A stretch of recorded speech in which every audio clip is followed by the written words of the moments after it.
नमस्कार, लोकसंदेश न्यूज चॅनलमध्ये आपलं स्वागत आहे. पाहूयात आजची विशेष बातमी.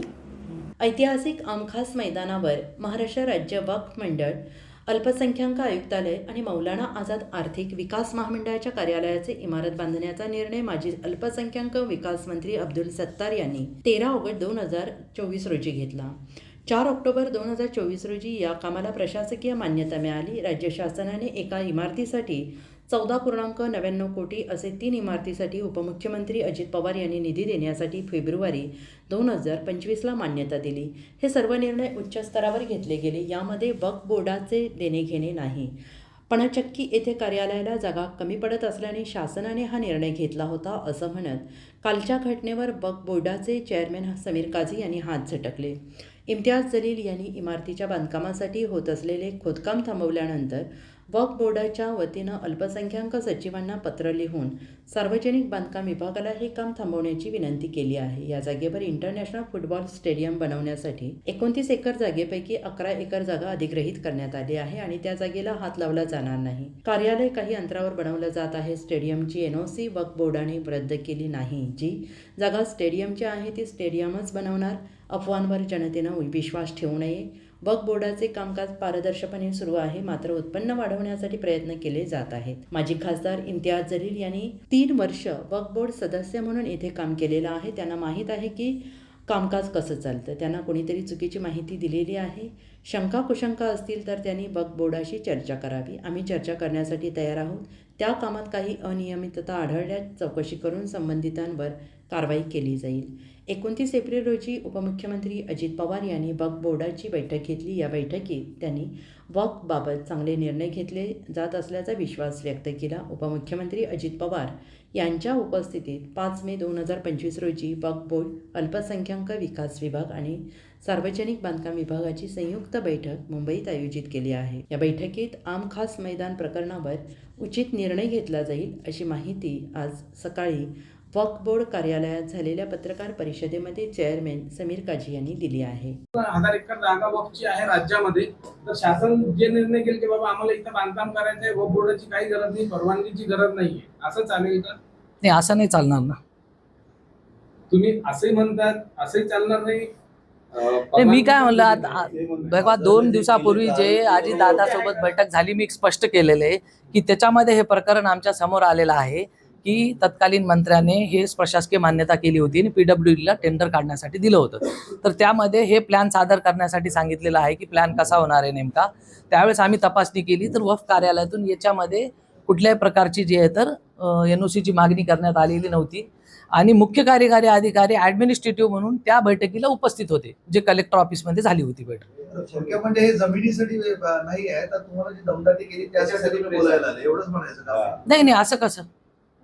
आम्ही तर कॉल डेव्हलपमेंट करतोय ना. ऑफिस व्हायला नको का? आपण सांगा.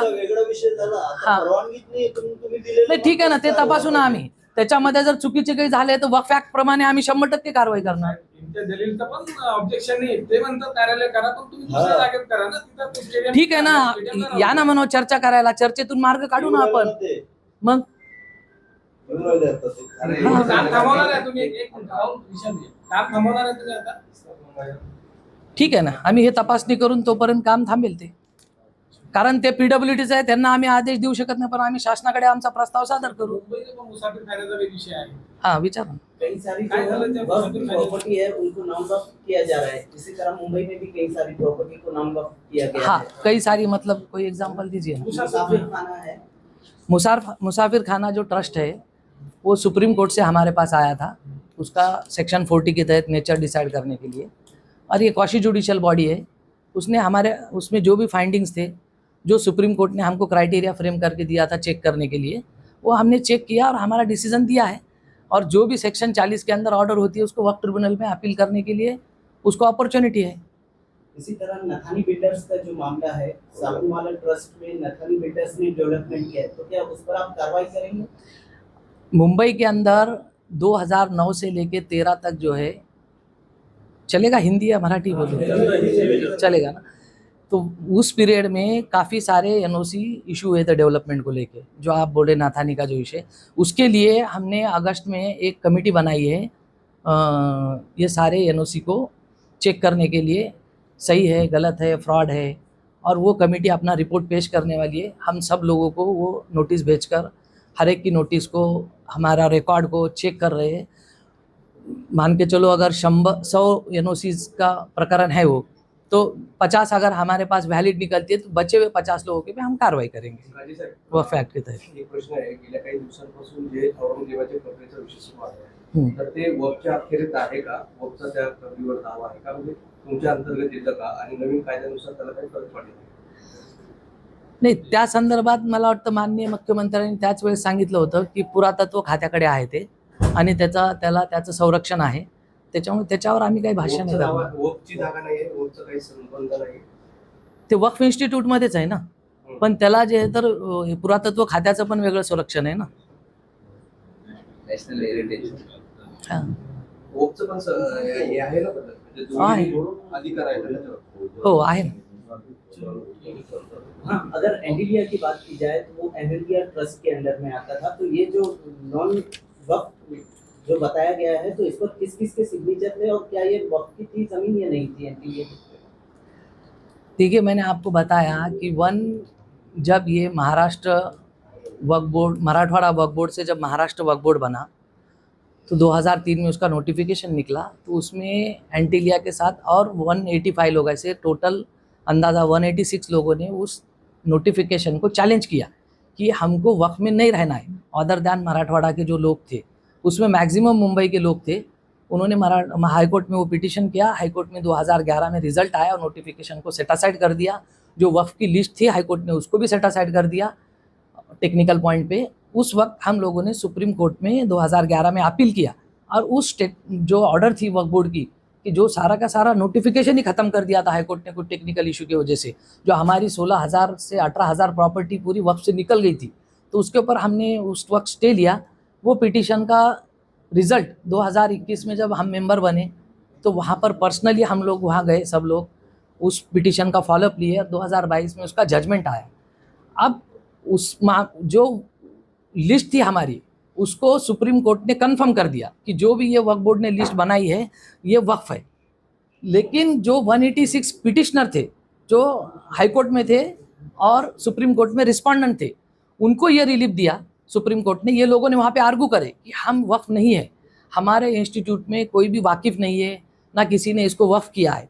तो सुप्रीम कोर्ट को अगर लगता कि ये 100% वक्फ है तो वो उधर ही डिक्लेयर कर देता था।